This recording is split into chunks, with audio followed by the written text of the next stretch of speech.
একটু কল্পনা করা যাক, মানে হাজার হাজার বছর আগের কথা, একটা বিশাল শক্তিশালী নদী।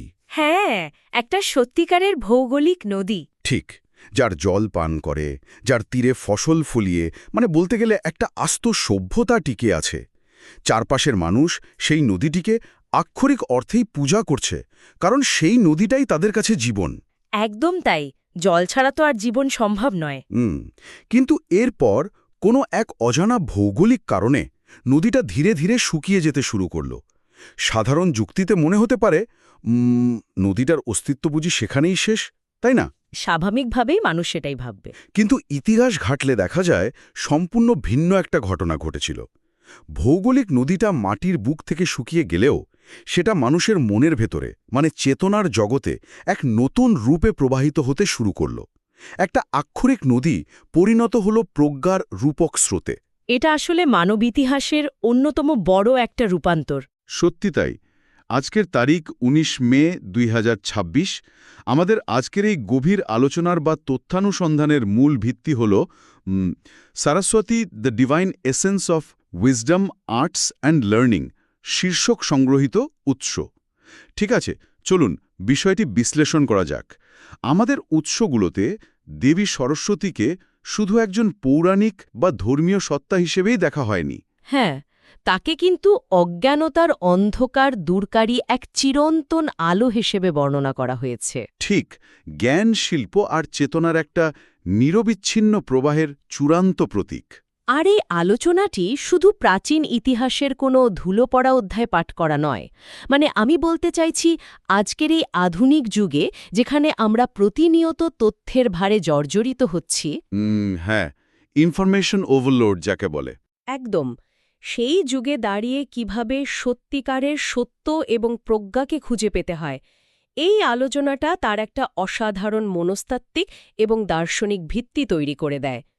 আমরা যখন এই উৎসগুলো গভীরভাবে বিশ্লেষণ করি, তখন দেখতে পাই যে দেবী সরস্বতী আসলে মানব মনস্তত্ত্বের সবচেয়ে আদিম এবং গভীরতম তৃষ্ণার মূর্ত প্রতীক, মানে জানার তৃষ্ণা। জানার তৃষ্ণা, দারুণ বলেছেন। কিন্তু এই জানার তৃষ্ণার বিষয়টা শুরু হয়েছিল একেবারে আক্ষরিক অর্থেই মানুষের জলের তৃষ্ণা মেটানোর জায়গা থেকে, তাই না? হ্যাঁ, একদম গোড়ার দিকে তাকালে সেটাই দেখা যায়। আমরা যদি প্রাচীন ঋগ্বেদের দিকে তাকাই, সেখানে সরস্বতীকে বর্ণনা করা হয়েছে একটা অত্যন্ত শক্তিশালী, পবিত্র এবং জীবনদায়ী নদী হিসেবে। তাকে তো মায়েদের মধ্যে শ্রেষ্ঠ বলা হয়েছে সেখানে। হ্যাঁ, মায়েদের মধ্যে শ্রেষ্ঠ, নদীগুলোর মধ্যে শ্রেষ্ঠ আর দেবীদের মধ্যে শ্রেষ্ঠ বলে স্তুতি করা হয়েছে। একটু ভাবলে অবাক লাগে, মানে একটা ভৌগোলিক নদী যার জল দিয়ে মানুষ আক্ষরিক অর্থে জীবন ধারণ করত, সেই নদীটা কিভাবে ধীরে ধীরে পুরো মানবজাতির মনস্তাত্ত্বিক ও দার্শনিক চিন্তার কেন্দ্রবিন্দুতে পরিণত হল। নদীর বহমান স্রোতের সাথে মানুষের চিন্তার এই নিরবচ্ছিন্ন প্রবাহের তুলনা, এটা একটা বিরাট চিন্তার রূপান্তর। ঠিক, কিন্তু আমার প্রশ্ন হল, একটা সাধারণ ভৌগোলিক ধারণা কিভাবে এত বড় একটা মনস্তাত্ত্বিক ও দার্শনিক ধারণায় রূপান্তরিত হল? মানে এই বিবর্তনটা ঠিক কিভাবে ঘটল? এখানে সবচেয়ে চমকপ্রদ বিষয়টি হল মানুষের বৌদ্ধিক বিবর্তনের প্রক্রিয়াটি। হিন্দু দর্শনে এই যে নদী থেকে দেবীতে রূপান্তর, এটা আসলে মানব সভ্যতার বৌদ্ধিক বিকাশেরই একটা নিখুঁত প্রতিচ্ছবি। মানে সমাজ কিভাবে এগোচ্ছে তার একটা প্রমাণ। সবচেয়ে বেশি প্রয়োজন ছিল জলের। নদী তার দুই তীরের সভ্যতাকে পুষ্ট করত। কিন্তু সভ্যতা যখন একটু স্থিতিশীল হল, হ্যাঁ, কৃষিকাজ যখন শুরু হল, ঠিক, কৃষিকাজের উন্নতির ফলে মানুষের পেটের ক্ষুধা যখন মিটল, তখন ধীরে ধীরে তাদের মনের ক্ষুধা তৈরি হতে শুরু করল। তারা বুঝতে পারল যে শুধুমাত্র শারীরিক পুষ্টি দিয়ে একটা উন্নত সভ্যতা গড়া সম্ভব নয়। মানসিক পুষ্টিও সমান জরুরি। হ্যাঁ, নদীর জল যেমন মাটিকে উর্বর করে, তেমনি জ্ঞান মানুষের মন ও আত্মাকে উর্বর করে। নদীর জলের এই ভৌত প্রবাহ থেকেই কালক্রমে তা প্রজ্ঞা এবং চেতনার অবিচ্ছিন্ন প্রবাহে পরিণত হয়েছে। ও আচ্ছা, মানে জল থেকে জ্ঞান। হ্যাঁ, আর সরস্বতী শব্দটির উৎপত্তিগত অর্থ খেয়াল করলে বিষয়টা আরও পরিষ্কার হয়। সংস্কৃত মূল সারা মানে হল সারমর্ম, এবং স্বা মানে হল নিজস্ব। সারা এবং সোয়া। হ্যাঁ, অর্থাৎ নিজের সারমর্ম, বা নিজের ভেতরের মূল সত্তাকে উপলব্ধি করাই হল সরস্বতী। নিজের সারমর্মকে উপলব্ধি করা কথাটা শুনতে খুব সাধারণ মনে হলেও এর পেছনের দর্শনটা কিন্তু অনেক গভীর। সত্যিই গভীর। আর এখান থেকেই বিষয়টি আসলে দারুণ কৌতূহলোদ্দীপক হয়ে ওঠে। কারণ জলের স্রোতের মতোই মানুষের মুখ থেকে নির্গত শব্দ বা বাক্যও কিন্তু একটা নিরবচ্ছিন্ন প্রবাহ। হ্যাঁ, শব্দের তো একটা নিজস্ব গতি আছে। ঠিক, আমরা কথা বলি, চিন্তা করি, আর সেই চিন্তাকে শব্দের মাধ্যমে অন্যের কাছে পৌঁছে দিই। উৎসগুলো থেকে জানা যায় যে চেতনার এই প্রবাহ থেকেই সরস্বতী দেবী কালক্রমে বাগদেবী বা বাক্যের দেবীতে পরিণত হলেন। হ্যাঁ, বাগদেবী। হিন্দু ধর্মে একটা ধারণা রয়েছে যে পুরো মহাবিশ্বের সৃষ্টি হয়েছে ধ্বনি বা কম্পন থেকে, যাকে বলা হয় ওমের আদিম কম্পন। আর সরস্বতী হলেন এই মহাজাগতিক ধ্বনি ও অভিব্যক্তির প্রধান নিয়ন্ত্রক। যদি আমরা বিষয়টিকে বৃহত্তর প্রেক্ষাপটের সাথে মিলিয়ে দেখি, তাহলে বুঝতে পারব কেন শব্দ বা বাক্যকে এত পবিত্র মনে করা হতো। প্রাচীনকালে বেদ বা অন্যান্য জ্ঞানভাণ্ডার হাজার হাজার বছর ধরে শুধুমাত্র মৌখিকভাবে প্রচলিত ছিল। কারণ তখন তো লেখা বা লিপি ব্যবহার সেভাবে শুরু হয়নি। একদম। তাই সেই সময়ে শব্দ শুধু যোগাযোগের কোনো সাধারণ মাধ্যম ছিল না। শব্দ ছিল একটা ঐশ্বরিক শক্তি, একটা জ্ঞানকে, একটা দর্শনকে প্রজন্মের পর প্রজন্ম ধরে অবিকৃত অবস্থায় বহন করে নিয়ে যাওয়ার একমাত্র উপায় ছিল সঠিক উচ্চারণ, সঠিক ছন্দ আর স্মৃতিশক্তি, তাই তো? হ্যাঁ, একবার ভেবে দেখুন, উচ্চারণের সামান্য ভুলের কারণে হয়তো হাজার বছরের পুরনো কোনো বৈজ্ঞানিক বা দার্শনিক জ্ঞান চিরতরে হারিয়ে যেতে পারত। হ্যাঁ, পুরো অর্থটাই তো বদলে যেতে পারে। ঠিক, এই যে শব্দকে পবিত্র জ্ঞান হিসেবে সংরক্ষণ করা, এর রক্ষাকর্তা হিসেবেই সরস্বতীর ধারণাটা সমাজে আরও গভীরভাবে প্রথিত হয়। পৌরাণিক কাহিনীগুলোতে একটা দারুণ রূপক ব্যবহার করা হয়েছে। বলা হয়, ব্রহ্মা যখন এই মহাবিশ্ব সৃষ্টি করেন, তখন তাতে কোনো শৃঙ্খলা বা সৌন্দর্য ছিল না। মানে সবকিছু ছিল এক আদিম বিশৃঙ্খলা বা কিয়স। একদম তাই। জানেন, এই আদিম বিশৃঙ্খলা আর মহাবিশ্ব যে ধ্বনি থেকে সৃষ্টি, যাকে নাদ ব্রহ্ম বলা হয়, এই ধারণাটা শুনলে আমার আধুনিক পদার্থবিজ্ঞানের স্ট্রিং থিওরির কথা মনে পড়ে যায়। বাহ, দারুণ একটা তুলনা টানলেন তো। হ্যাঁ, মানে স্ট্রিং থিওরি বলছে মহাবিশ্বের মূল ভিত্তি কোনো কঠিন বস্তুগত কণা নয়, বরং অতি পারমাণবিক স্তরে কাঁপতে থাকা কিছু শক্তির সুতো বা স্ট্রিং। হুম। অর্থাৎ আমাদের চারপাশের এই পুরো জগৎটাই আসলে অবিরাম কম্পন বা ফ্রিকোয়েন্সির একটা সামঞ্জস্যপূর্ণ রূপ। হাজার হাজার বছর আগে মানুষ কোনো ল্যাবরেটরি ছাড়াই কিভাবেই ধারণা পেল, সেটা ভাবলেই অবাক লাগে। আসলেই অবাক করার মতো। প্রাচীনকালের মুনি ঋষিরা হয়তো গাণিতিক সমীকরণ দিয়ে স্ট্রিং থিওরি প্রমাণ করেননি, কিন্তু গভীর ধ্যানের মাধ্যমে তারা এই মহাজাগতিক সত্যটা ঠিকই উপলব্ধি করতে পেরেছিলেন। যে সবকিছুর মূলেই রয়েছে কম্পন। হ্যাঁ, নাদ ব্রহ্ম মানেই হল মহাবিশ্বই হল একটা ধ্বনি বা কম্পন, আর ব্রহ্মার সেই আদিম বিশৃঙ্খলাকে সুশৃঙ্খল করেছেন সরস্বতী। তিনি আসার পরই মহাবিশ্বে সঙ্গীত, কবিতা, ছন্দ, ভাষা ও বুদ্ধিমত্তার জন্ম হল। সৃষ্টির সেই আদিম বিশৃঙ্খলাকে ধ্বনি, ভাষা ও প্রজ্ঞা দিয়ে শৃঙ্খলাবদ্ধ করা, এটা আসলে আমাদের বোঝায় যে জ্ঞান আর শৃঙ্খলার অভাবে জগতে বিশৃঙ্খলা তৈরি হয়। খুব সুন্দর বলেছেন। মহাবিশ্বের সৃষ্টির এই বিশাল দর্শন তো আমরা বুঝলাম, কিন্তু সাধারণ মানুষের পক্ষে তো এত জটিল পরাবাস্তব ধারণা বা মানে এই নাদ ব্রহ্ম বোঝা সম্ভব নয়। হ্যাঁ, সবার তো আর দার্শনিক মন থাকে না। ঠিক, আর এই জন্যই বোধহয় এই শৃঙ্খলা আর প্রজ্ঞাকে সাধারণ মানুষের কাছে বোধগম্য করার জন্য বিভিন্ন শারীরিক বা দৃশ্যমান মূর্তির আশ্রয় নেওয়া হয়েছে। প্রতীক বা আইকন যাকে বলে। হ্যাঁ, আমরা যখন সরস্বতী দেবীর কোনো মূর্তি বা ছবির দিকে তাকাই, তখন সেখানে শ্বেতপদ্ম, বীণা, হাঁস, ময়ূরের মতো অনেকগুলো অনুষঙ্গ দেখতে পাই। তাহলে এই সব কিছুর অর্থ কি দাঁড়ায়? এটি একটি গুরুত্বপূর্ণ প্রশ্নের জন্ম দেয়, কারণ হিন্দু দর্শনে মূর্তি বা বিগ্রহ কখনোই শুধু একটা পুতুল বা ছবি নয়। তাহলে এগুলো আসলে কি? প্রাচীনকালের নিরক্ষর, কৃষিনির্ভর সমাজে গভীর দার্শনিক চিন্তাগুলোকে সংরক্ষণ করার জন্য এগুলো ছিল এক একটা ভিজুয়াল টেক্সট বুক বা দৃশ্যমান পাঠ্য বই। ওহ, ভিজুয়াল টেক্সট বুক, ইন্টারেস্টিং। হ্যাঁ, প্রতিটি প্রতীকের পেছনে সুনির্দিষ্ট মনস্তাত্ত্বিক এবং আধ্যাত্মিক অর্থ রয়েছে। যেমন ধরুন, দেবীর পরনের সাদা পোশাক এবং তিনি যে শ্বেতপদ্মের উপর বসে থাকেন তার কথা। সাদা রং তো বিশুদ্ধতার প্রতীক, তাই না? একদম, সাদা রং হল বিশুদ্ধতা, সত্য এবং আধ্যাত্মিক জাগরণের প্রতীক। এখানে কোনো চাকচিক্য নেই। আর পদ্মের বিষয়টি সবচেয়ে বেশি তাৎপর্যপূর্ণ। পদ্মফুল জন্মায় কাদামাটির ভেতর থেকে, কিন্তু তার পাপড়িতে এক ফোঁটা কাদা বা নোংরা জলও লেগে থাকে না। মানে পরিবেশ তাকে কলুষিত করতে পারে না। ঠিক, এটা আমাদের শেখায় যে জ্ঞান অর্জনের জন্য আমাদের সমাজ ছেড়ে পাহাড়ে বা জঙ্গলে যাওয়ার প্রয়োজন নেই। একজন প্রকৃত জ্ঞানান্বেষী মানুষ এই জাগতিক কোলাহল, স্বার্থপরতা এবং অপবিত্রতার মাঝেই বাস করবেন। কিন্তু সত্যিকারের জ্ঞান তাকে সব ধরনের মলিনতার ঊর্ধ্বে ঠিক পদ্মের মতোই ভাসিয়ে রাখবে। একদম তাই। অর্থাৎ চারপাশের পরিবেশ যতই নেতিবাচক হোক না কেন, ভেতরের জ্ঞান তাকে প্রভাবিত হতে দেবে না। এরপর যদি আমরা তার হাতের বীণার দিকে তাকাই, উৎসগুলোতে বলা হয়েছে যে বীণা হল বুদ্ধিমত্তা এবং আবেগের মধ্যে সামঞ্জস্যের প্রতীক। হ্যাঁ, ব্যালেন্স। এই সামঞ্জস্যের বিষয়টা একটু বিশদভাবে বোঝা দরকার। আমরা তো আমাদের বাস্তব জীবনে অনেক সময় দেখি যে খুব বুদ্ধিমান বা লজিক্যাল মানুষ আবেগগতভাবে হয়তো ভীষণ রুক্ষ বা অসামাজিক হন। এটা খুব সাধারণ একটা ব্যাপার। আবার খুব আবেগপ্রবণ মানুষ হয়তো যুক্তি দিয়ে ঠান্ডা মাথায় কোনো সিদ্ধান্ত নিতে পারেন না। বীণা বাজানোর প্রক্রিয়ার সাথে কি মানুষের মনের এই দুই চরম অবস্থার কোনো সম্পর্ক আছে?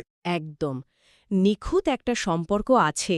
আপনি যদি বীণার তারগুলোর দিকে খেয়াল করেন, দেখবেন তারগুলোতে যদি খুব বেশি টান দেওয়া হয় তবে তা ছিঁড়ে যাবে। হ্যাঁ, খুব টাইট হলে তো ছিঁড়বেই। আবার যদি খুব ঢিলা করে রাখা হয় তবে সেখান থেকে কোনো সুর বের হবে না।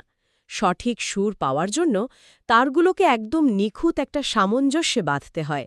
মানুষের জীবনও ঠিক এমনই। মানে ওই বুদ্ধি আর আবেগের মধ্যে একটা ব্যালেন্স রাখতে হবে। ঠিক, শুধু নিরস বুদ্ধিমত্তা বা মস্তিষ্ক সর্বস্ব লজিক দিয়ে জীবন চলে না, তাতে সম্পর্কের তার ছিঁড়ে যায়। আবার কেবল অন্ধ আবেগ দিয়েও সত্যকে উপলব্ধি করা যায় না, তাতে জীবনের কোনো সুর বা শৃঙ্খলা থাকে না। এই বুদ্ধি এবং আবেগের নিখুঁত সুরটি বাধাই হল প্রজ্ঞার লক্ষণ। দারুণ। বীণা আমাদের মনে করিয়ে দেয় যে জ্ঞান মানে শুধু তথ্য জানা নয়, জ্ঞান মানে হল নিজের আবেগ এবং বুদ্ধির মধ্যে একটা মহাজাগতিক ছন্দ তৈরি করা। আর এরপরই আসে দেবীর বাহন, মানে হাঁস বা হংসের কথা। উৎসগুলোতে বলা হয়েছে পৌরাণিক বিশ্বাস অনুযায়ী হাঁস জল মেশানো দুধ থেকে শুধু দুধটুকু আলাদা করে খেয়ে নিতে পারে আর জলটুকু ফেলে দিতে পারে। হ্যাঁ, একে বলা হচ্ছে বিবেক। হ্যাঁ, বিবেক বা সঠিক ভুলের পার্থক্য করার ক্ষমতার প্রতীক। আমি যদি আজকের আধুনিক যুগের একটা উদাহরণটা নিই, তাহলে এই হাঁসের প্রতীকটি আমার কাছে সবচেয়ে বেশি প্রাসঙ্গিক মনে হয়। কেন মনে হয় বলুন তো? আজকের এই স্মার্টফোন আর সোশ্যাল মিডিয়ার যুগে আমরা প্রতিনিয়ত তথ্যের বন্যায় ভাসছি, যাকে আমরা বলি ইনফরমেশন ওভারলোড। কোনটা সত্যি খবর, কোনটা ফেক নিউজ, কোনটা ডিপ ফেক ভিডিও আর কোনটা শুধুই সময় নষ্ট করা আবর্জনা, এটা বোঝা এখন সবচেয়ে কঠিন কাজ। একদম। আজকের দিনে দাঁড়িয়ে ওই হাঁসের মতো সঠিক তথ্যটা ফিল্টার করার ক্ষমতাটা আমাদের জন্য বেঁচে থাকার অন্যতম প্রধান হাতিয়ার হয়ে দাঁড়িয়েছে। আপনি একেবারে সময়ের সবচেয়ে বড় সংকটটার দিকেই আঙুল তুলেছেন। প্রাচীন মুনিঋষিরা হয়তো জানতেন যে এমন একদিন আসবে যখন পৃথিবীতে তথ্যের কোনো অভাব থাকবে না, অভাব থাকবে শুধু সেই তথ্যকে যাচাই করার ক্ষমতার। ঠিক। এই হংস সেই সত্য, মিথ্যা এবং প্রজ্ঞা অজ্ঞতার মধ্যে পার্থক্য করার ক্ষমতাকেই বোঝায়। শুধু প্রচুর তথ্য মস্তিষ্কে জমা করলেই কেউ জ্ঞানী হয়ে যায় না।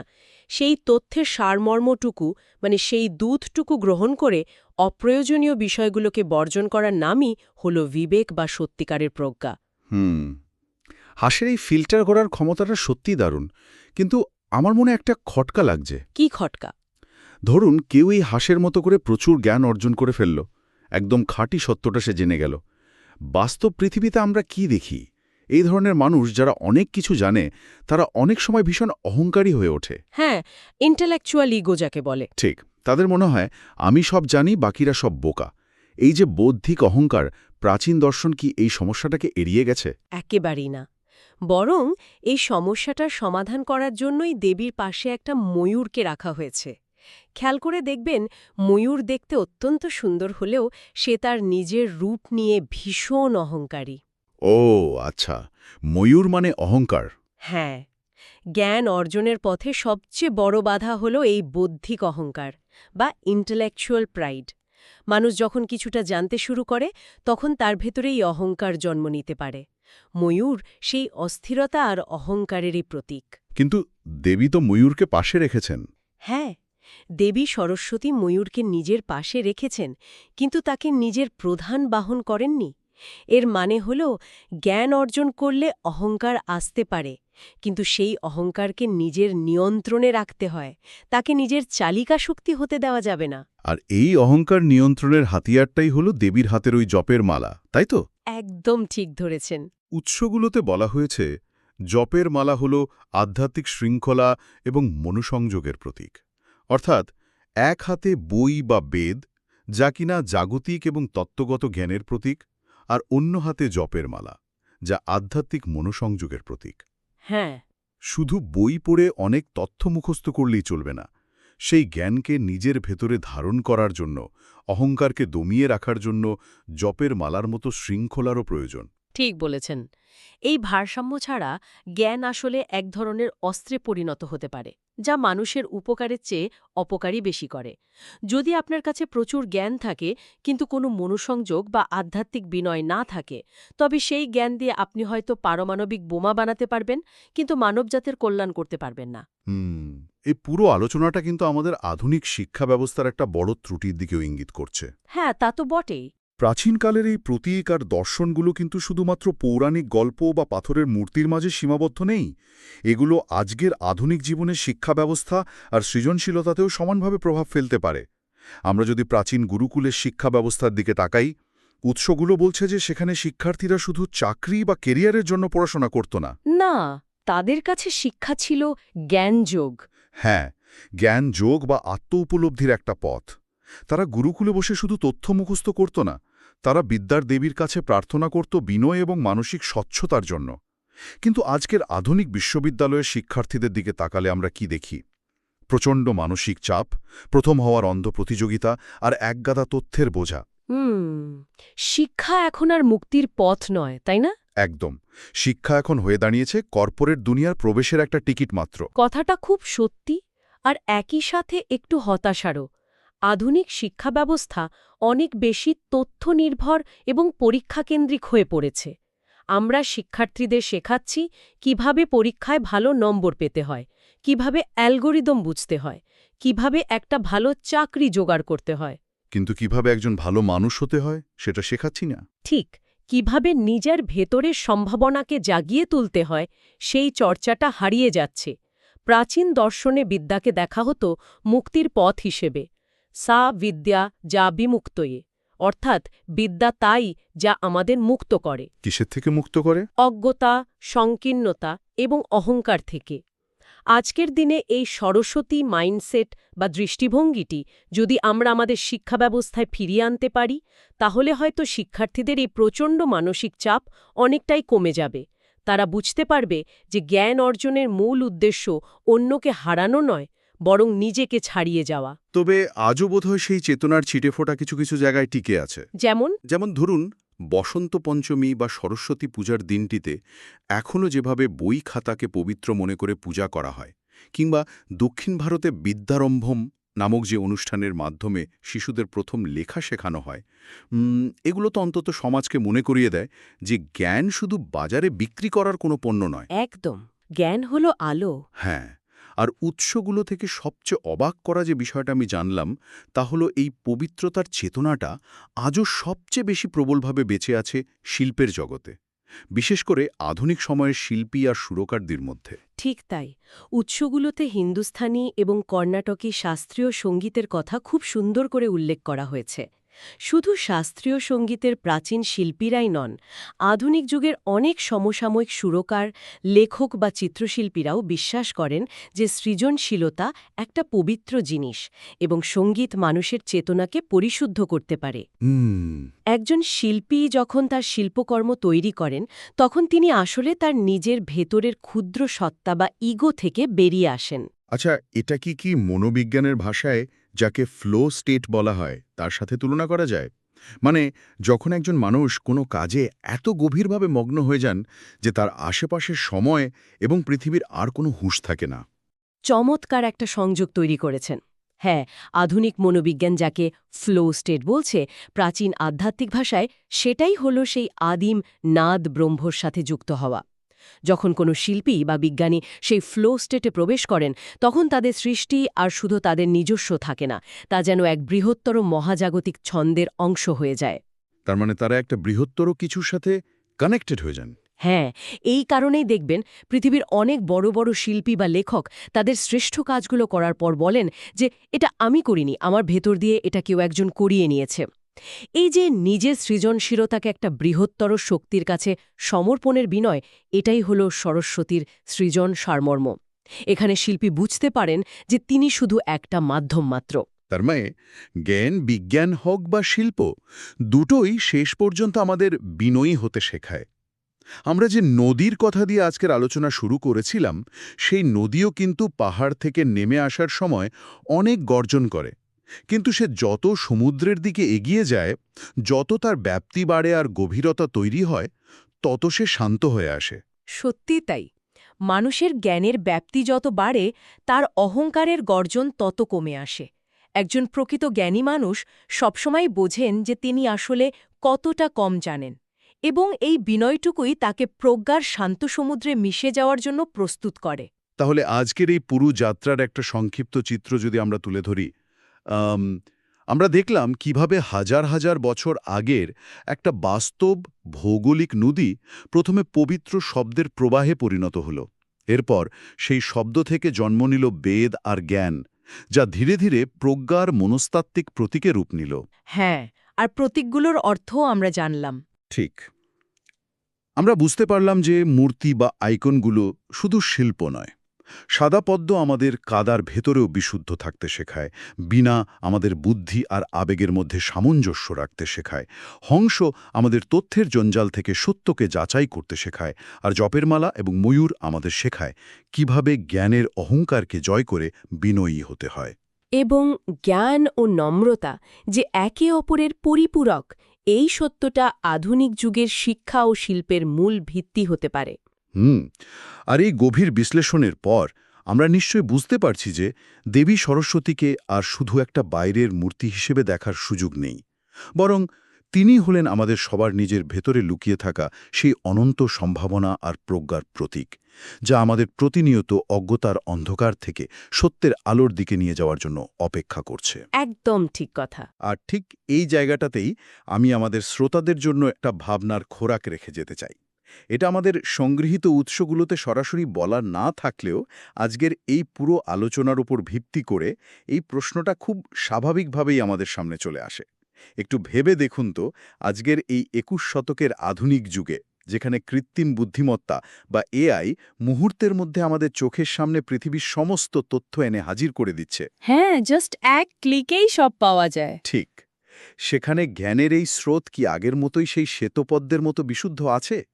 আমরা তো একটা প্রশ্ন করলেই এআই আমাদের পাতার পর পাতা উত্তর লিখে দিচ্ছে, কিন্তু এই প্রচণ্ড যন্ত্রনির্ভর আর অ্যালগোরিদম চালিত যুগে, যেখানে তথ্যকে খুব সহজেই বিকৃত করে আমাদের সামনে পরিবেশন করা যায়, সেখানে আমাদের নিজেদের ভেতরের সেই হংসকে কি আরও অনেক বেশি জাগিয়ে তোলার সময় আসেনি? এটা খুব ভাবার মতো একটা বিষয়। যন্ত্র হয়তো আমাদের চোখের সামনে বিশাল তথ্যের ভাণ্ডার এনে দিতে পারে, কিন্তু সেই তথ্যকে প্রজ্ঞায় রূপান্তর করার কাজটা তো কোনো মেশিন করে দিতে পারবে না, তাই না? যাতে আমরা শুধুমাত্র সুন্দর করে সাজিয়ে গুছিয়ে দেওয়া তথ্য আর সত্যিকারের প্রজ্ঞার মধ্যে পার্থক্য করতে পারি, তার জন্য এই প্রাচীন দর্শনটা আজকের দিনে আরও বেশি প্রাসঙ্গিক হয়ে উঠেছে। এটি অত্যন্ত যোগোপযোগী এবং গভীর একটা প্রশ্ন। যন্ত্র আমাদের সাময়িকভাবে তথ্যের যোগান দিতে পারে ঠিকই, কিন্তু প্রজ্ঞা তো আমাদের ভেতর থেকেই অর্জন করতে হবে। আর সেই প্রজ্ঞা অর্জনের পথেই এই দর্শন আমাদের পথ প্রদর্শক হতে পারে। একদম। শুরুতে আমরা মানচিত্রের সেই নদীটির কথা বলেছিলাম, যা শুকিয়ে গিয়ে মনের ভেতর প্রবাহিত হতে শুরু করেছে। মানব সভ্যতার চেতনার সেই মানচিত্র কিন্তু আজও আঁকা শেষ হয়নি, আর সেই প্রজ্ঞার নদীটিও শুকিয়ে যায়নি। সেটি আজও আমাদের প্রত্যেকের মনের ভেতর দিয়ে নিরবচ্ছিন্নভাবে বয়ে চলেছে।